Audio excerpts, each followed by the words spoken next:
We're going to start off with Sunday Night Football, though, because the Chiefs took one home in dramatic fashion. It had to end like this, right, Kyle? Like it was never going to be any other way than a doink field goal at the end. It was either going to be a block field goal, a doink field goal, some sort of game-ending dramatic play, but it was going to go the Chiefs' way, obviously. This is now their third different kicker to hit a game-winning field goal this season, Matthew Wright with a 31-yarder.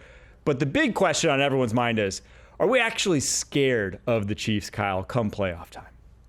Well, here's the deal. The Chiefs are it's like watching a John Wick movie. At every turn in the plot, there's an opportunity for John Wick to get killed, but he does just enough. He's got just enough training to squeak by. Whether he's got blood running down his face, his tuxedo's all torn up, he always manages to walk away unscathed at the end. And that's kind of the Kansas City Chiefs. When I look through the way that they've gone about winning the football games, and you know that I think that coaching is important, and it's the biggest indicator in these one-score wins. When I look at a guy like Kevin O'Connell, Dan Campbell, Kyle Shanahan, although it was a blowout this past game for Kyle Shanahan, all these good coaches put their teams in position to win these one-score games. The Chiefs are no different. But I think the one thing that showed up last night in that final drive was a little bit of that Mahomes magic. He threw the ABS on, the ABS braking system on to make the defender run by. He finds Kelsey, and it's what we've seen time and time again. And you're right, third kicker, somebody else has to step up. DJ Humphries in there at left tackle, struggles a bit earlier, has some sort of soft tissue injury midway through the football game. Wanye Morris is back out there. We're going, oh my God, here we go again. We don't have an answer. And they just find a way to get it done. And I give a lot of credit to Justin Herbert. He was tough last night, as he always is, and impressive as always. But the Kansas City Chiefs do just enough to get it done. And here we are once again, and I got to listen to all these media elites, the bi-coastal media elites, talk about how lucky and how soft and how fraudulent this Chiefs team is. But they continue to stack wins, Matt and Mike. It's just, you know what? Eventually just appreciate what we're witnessing, which is greatness. We're watching an amoeba change form every week and find a way to get it done. That's why I make the John Wick statement. You always think he's going to die, but he always ends up killing them, doesn't he, boys? So the Chiefs now, they're 12-1 atop the AFC. They have a 2-game cushion now on the Bills, 2-game cushion on the Steelers. Obviously, the Steelers still left on the Chiefs schedule. That's that Christmas Day game on Netflix. The Bills obviously won their first matchup, so if they do end up with the same record, the Bills win that tiebreaker. Matt, do we think, one, that the Chiefs will end up getting the 1 seed, and two, that they'll end up being the AFC representative come Super Bowl time? Well, let me start with Kyle's response, which I thought was fantastic. A, this is not a John Wick movie, all right? And B, contrary to what everybody might think out there, the NFL is not scripted, right? So there's a lot to play out in front of us. But I did like that reference. I do think they're the 1 seed. You know, I look at the rest of the schedule, what they have in front of them. I think they're going to be the 1 seed. And they've earned it. There's no doubt about it, right? Finding ways to win ball games, clutch plays at the end of games. It's been incredibly impressive. But I don't, looking at it right now, I mean, the Steelers are playing really good football. The Bills have already beat them. The Ravens could be dangerous if Lamar goes off. Like, that's a wild card. The Chargers took him down to the wire last night.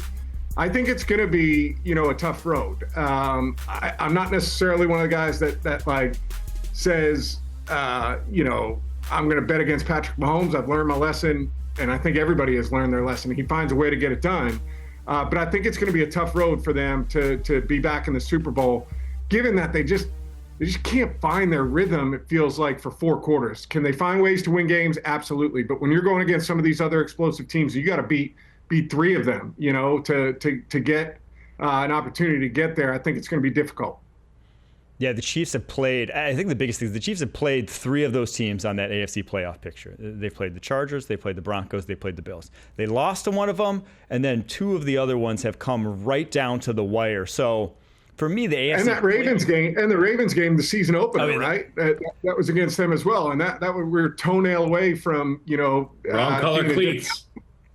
Yeah, exactly. So it's like, There's no clear tier delineation, in my opinion, in the AFC. Usually, come playoff time, we're talking about a few teams at the top, and then the wild card, there's some teams sneaking in that if they were to face off, it's like, yeah, they're going to be double-digit maybe favorites. In this, I think anyone they play come playoff time, it's a 3-point line max. Like these are all going to be very evenly matched teams. And when that's the case, yeah, it helps a lot to have that 1 seed. But all it only takes is one bounce going one way or the other. And I know they've had the bounces go more often than not their way, but one bounce goes against them.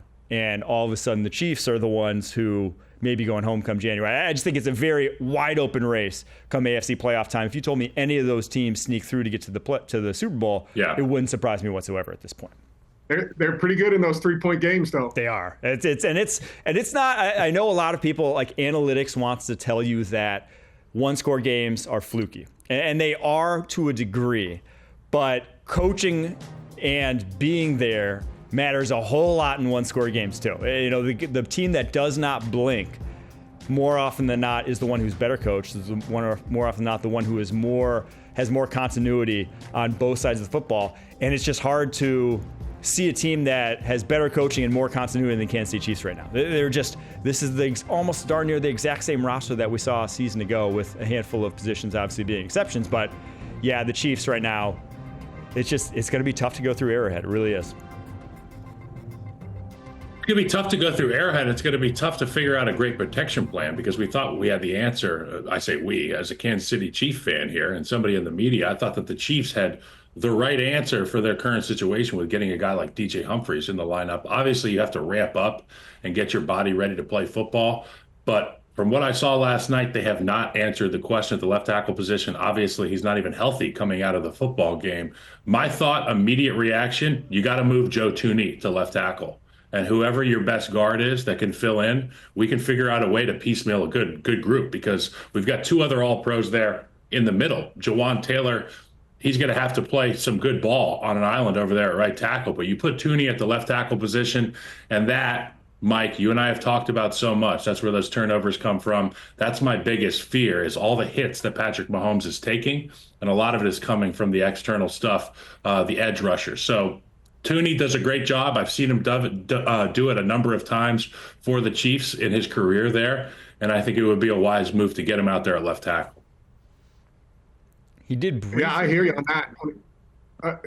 So I just think about the matchups that they're going to have in the playoffs, right? Like if you watch Pittsburgh Steelers yesterday and you're lining up TJ Watt, Herbig, Highsmith, and it's a relentless kind of pursuit or rotation of those guys going against one-on-ones on that spot.